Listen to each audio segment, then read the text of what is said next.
By summer 1941, the USSR deployed roughly 3,576mm M1931 anti-aircraft cannons, one of history's largest medium anti-aircraft artillery concentrations. These consistently manufactured weapons, produced across Soviet factories from 1931 through 1945, protected cities from Leningrad to Vladivostok, Moscow to Stalingrad.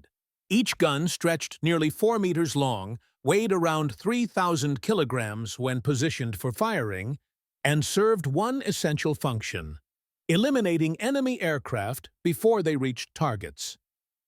With Germany's June 1941 invasion, this mission became critically urgent. Soviet military planners faced an immediate practical challenge: producing sufficient anti-aircraft guns to defend an empire spanning 11 time zones, while simultaneously prosecuting history's largest land war.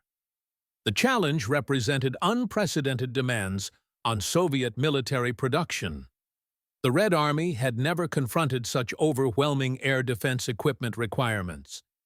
These anti-aircraft weapons, universally known as the 76mm Obrazets 1931 Goda, had consumed substantial Soviet state resources during development and manufacturing, representing years of industrial investment and technical development.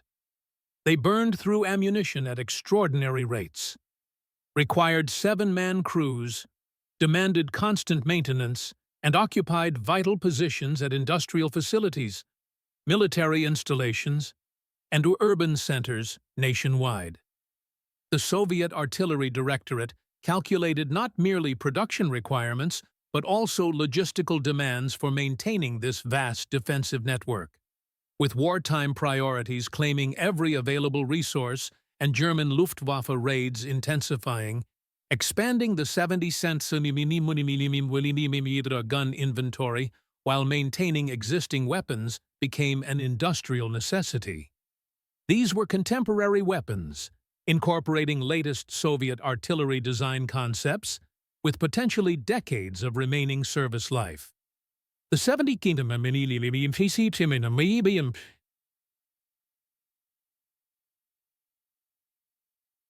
aircraft cannon program represented the Soviet Union's response to growing military aviation threats during the late 1920s and early 1930s. Designed for greater effectiveness than earlier anti-aircraft weapons while remaining producible in Soviet factories, these guns could be manufactured using standardized components and mounted on wheeled carriages that avoided the complex hydraulic systems required for larger caliber weapons. Results proved remarkable. Soviet arsenals delivered these anti-aircraft guns faster than any previous artillery type, with some weapons progressing from casting to deployment in under 3 months. By war's conclusion, these guns had engaged thousands of German aircraft over Soviet territory while defending critical industrial centers, supply routes, and military concentrations across 2 continents. Their effectiveness rendered them valuable. Their numbers made them indispensable. The Soviet military-industrial complex had to balance new weapons production against existing gun maintenance, a calculation that shaped Soviet air defense for 2 decades. The 1941 to 1942 situation presented Soviet administrators with competing pressures. German air threats were immediate and devastating, with Luftwaffe bombers striking deep into Soviet territory. German aircraft technology advanced rapidly, with faster bombers and higher operational ceilings demanding more capable anti-aircraft systems. Simultaneously, Soviet industry was evacuating eastward, retooling for maximum weapons production, and attempting to maintain output of dozens of different weapon systems.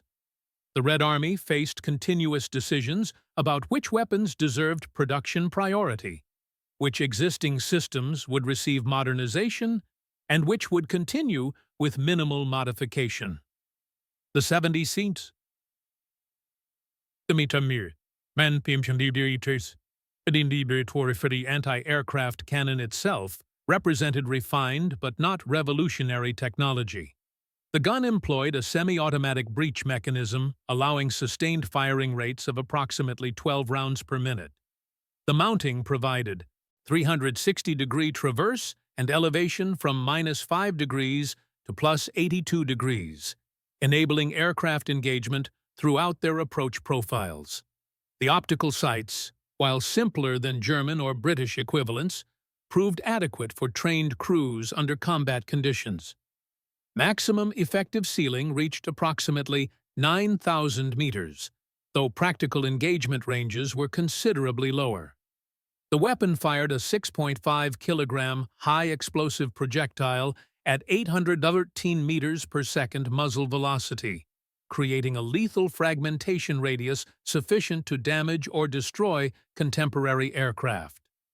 This characteristic combination made the 76mm M1931 a capable if unspectacular weapon. It couldn't match the ceiling or rate of fire of larger 85mm guns that would supplement it later, but it far exceeded smaller 37mm automatic weapons capabilities. The gun occupied a middle position in Soviet air defense architecture, numerous enough to provide widespread coverage, yet powerful enough to pose serious threats to enemy aircraft. This balance between capability and producibility proved crucial during the desperate 1941 to 1943 years. By December 1941, Soviet factories had accelerated production despite evacuation and reorganization chaos. Approximately 400 new 76mm M1931 guns entered service monthly, distributed across both active fronts and rear area defenses. Factory workers, many women and teenagers replacing men sent to the front, maintained production through bitter winter conditions and material shortages. The guns they produced went directly into action, often within days of leaving factory floors. Quality control suffered under these pressures, but Soviet doctrine emphasized quantity over perfection.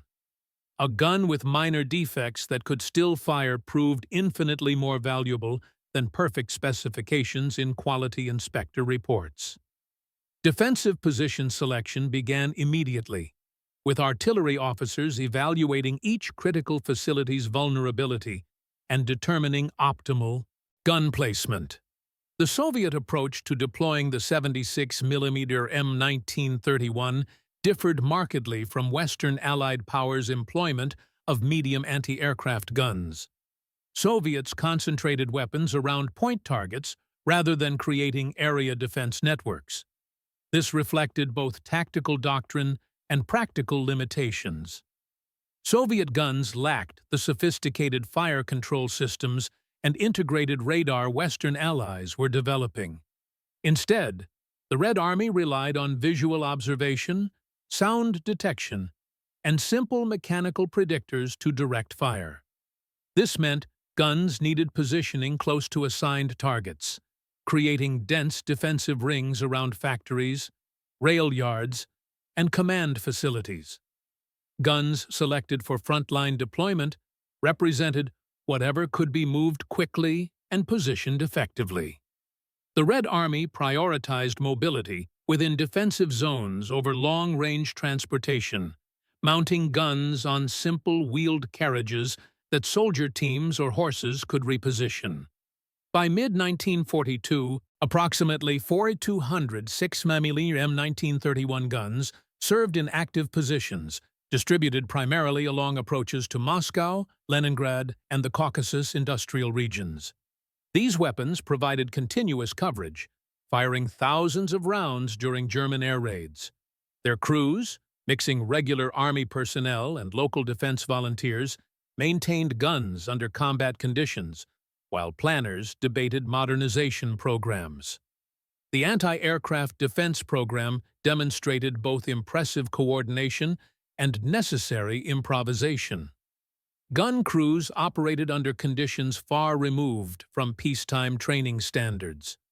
Ammunition supply was irregular, with shortages forcing crews to conserve rounds except during actual attacks. Spare parts were scarce. leading to field-expedient repairs using whatever materials crews could scavenge. Communication systems were primitive, with many batteries relying on telephone lines or even messengers to receive raid warnings. Despite these limitations, the 76mm guns remained effective throughout the war, their presence forcing German aircraft to higher altitudes and reducing bombing accuracy. The disposal question never arose for Soviet 76mm M1930 guns as it did for American destroyer escorts. These weapons remained in service throughout the war and into the post-war period. Unlike naval vessels, artillery pieces required minimal maintenance when stored and occupied little valuable space. The Soviet military simply retained every gun produced, warehousing older examples while newer models entered service. This accumulation created enormous artillery parks across the Soviet Union, with thousands of weapons held in reserve against future conflicts. Foreign military assistance provided some 70mm M31 guns to Soviet allies, though in far smaller numbers than American naval transfers. Approximately 300 guns went to various communist resistance movements in Eastern Europe during 1944 to 1945, serving as both practical weapons and symbols of Soviet support. After the war, small numbers transferred to newly established communist governments in Poland, Yugoslavia, and China, where they supplemented local air defense forces. These transfers served multiple purposes: disposing of older weapons, equipping friendly nations, and spreading Soviet military doctrine throughout the expanding communist bloc. The technological limitations of the 76mm M1931 became increasingly apparent as aviation advanced. By 1943, newer German aircraft operated at altitudes beyond the gun's effective range. Soviet industry responded by expanding A5mm gun production with better performance.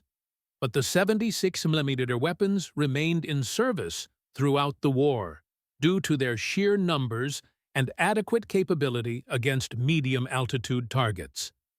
The guns proved particularly effective defending ground forces from low-level attack aircraft and reconnaissance planes, missions that continued demanding medium anti-aircraft coverage. The post-war period saw continued deployment of 76mm M31 guns, despite obsolescence. The Soviet military maintained thousands in active service through the 1950s, primarily for training and point defense of secondary installations. The gun's simplicity made them ideal for militia units and reserve forces lacking sophisticated equipment. By 1960, most 76mm M1931 guns had been withdrawn from frontline units, replaced by more modern systems including early surface-to-air missiles. However, complete retirement proved unnecessary. The weapons remained stored in massive reserve depots, available for wartime mobilization or transfer to client states. Foreign service extended 76mm M1931 careers well beyond Soviet retirement. Chinese guns remained operational until the 1970s, defending against both nationalist and later Soviet air threats. North Korean weapons saw combat during the Korean War, firing at United Nations aircraft throughout the conflict. Cuban examples participated in island defense during the Bay of Pigs invasion and subsequent tensions. Vietnamese guns protected supply routes and installations during decades of conflict. These foreign deployments meant weapons designed in the late 1920s and produced in the 1930s-1940s operated into the late 20th century, defending nations far from their Leningrad and Tula manufacturing sites. Preservation of 76mm M1931 guns for museum display proved relatively common given their numbers and historical significance. Unlike destroyer escorts that nearly vanished, Hundreds of these anti-aircraft guns survive today. Museums across the former Soviet Union display examples, often positioned as they would have been during the Great Patriotic War. Western museums have acquired specimens through various channels, recognizing the weapon's importance in Soviet military history. The gun's relatively compact size and ability to display outdoors without elaborate facilities has aided preservation efforts. The technological legacy of the 76mm M1931 program influenced Soviet artillery design for decades. Production techniques pioneered for this weapon informed post-war manufacturing practices. The mounting design, with its combination of traverse, elevation, and stability, established parameters that influenced later anti-aircraft systems. More significantly, operational experience gained by tens of thousands of Soviet soldiers serving these guns created institutional knowledge that proved invaluable as the Red Army modernized its air defenses. The Soviet 76mm M1931 story reveals the enduring nature of well-designed artillery. In 1931, these weapons represented modern anti-aircraft capability. In 1941, they formed the backbone of Soviet air defense. By 1960, they had transitioned to reserve and training roles. By 1990, most had been scrapped or sold, yet hundreds survive in museums and some remain in obscure storage facilities. These weapons' longevity reflects artillery's slower technological evolution compared to aircraft and missiles. Today, the 76mm M1931 experiences unexpected digital resurrection. The weapon has become popular among 3D printing enthusiasts and scale modelers, with detailed digital models available for printing. These STL files allow hobbyists to create accurate replicas for tabletop wargaming, particularly games set during World War II or alternative history scenarios. Digital models capture the gun's distinctive profile, its cruciform base, the shield protecting the crew, and the long barrel angled skyward. Printed in resin or plastic, these models serve new purposes their original designers never imagined. The availability of 70mm models through platforms like Etsy demonstrates how historical weapons persist in cultural memory even after originals have been scrapped. Digital files require no maintenance, occupy no physical space, and can be reproduced infinitely without resource consumption. A weapon system once requiring thousands of tons of steel and months of factory labor now exists as mathematical coordinates, ready to materialize in miniature whenever someone downloads the file and initiates a print cycle. This digital preservation serves purposes beyond simple nostalgia. For historians and researchers, accurate 3D models provide reference materials for studying Soviet artillery design. For educators, printable models offer tangible teaching aids when discussing World War II air defense. For game players, these models enable historically accurate scenarios, allowing recreation of battles where these guns defended Soviet cities against German air raids. The 76mm M1931 thus achieves immortality unavailable to destroyer escorts. It exists both as physical museum specimens and as endlessly reproducible digital artifacts. Standing before a museum's 76mm M1931 or examining a freshly printed model, one confronts questions about preservation and memory.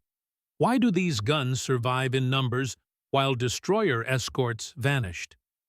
Part of the answer lies in physical differences. Artillery occupies less space than ships and requires less maintenance. Part lies in production numbers. The Soviets made tens of thousands of these guns, ensuring some would survive through sheer statistical probability. Part lies in cultural factors. Soviet and Russian military culture emphasized preserving weapons as monuments to victory in the Great Patriotic War. The mathematical reality differs starkly from destroyer escorts, where 563 vessels reduced to one survivor represents 99.8% attrition. Perhaps 30,000 76mm M1931 guns reduced to several hundred survivors represents 99% attrition. Yet absolute numbers tell a different story. The destroyer escort's near-complete elimination occurred through deliberate economic decisions. The 70cm gun's gradual disappearance occurred through routine obsolescence and scrap metal recycling. But sufficient examples remained to ensure preservation.